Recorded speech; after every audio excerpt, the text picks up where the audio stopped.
L'objectif principal de cette revue annuelle est de favoriser l'accélération de l'application des réformes au sein de l'Union économique et monétaire ouest-africaine, UEMOA.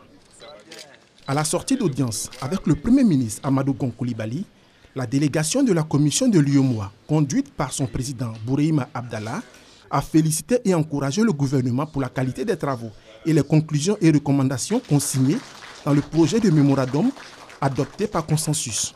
Cette revue a été instituée en octobre 2013 par la conférence des chefs d'État et de gouvernement.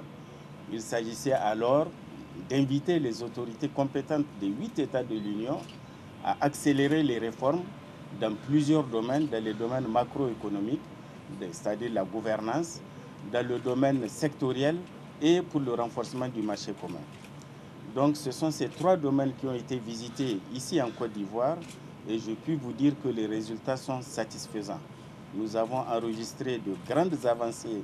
La revue annuelle de l'UEMOA se déroule sous la conduite du Premier ministre de chacun des 8 États membres. C'est à juste titre qu'Amadou Gon Coulibaly s'est félicité des bons qualitatifs effectués par la Côte d'Ivoire. Il faut noter qu'en 2015, nous avions un taux de transposition qui était de 60%.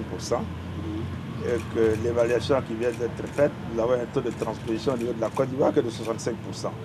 Donc nous avons donc un accroissement.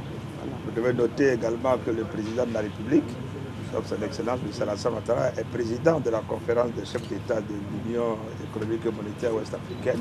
Donc ce qui nous engage plus, donc nous au niveau de Côte d'Ivoire. Ce qui est important, c'est de noter cette dynamique d'intégration voulue donc par les chefs d'État et qui est en train d'être mise en œuvre actuellement donc par la Commission. En dépit du satisfecit formulé par les experts de l'UEMOA, quelques disparités constatées dans les performances réalisées ont été relevées dans les conclusions du rapport.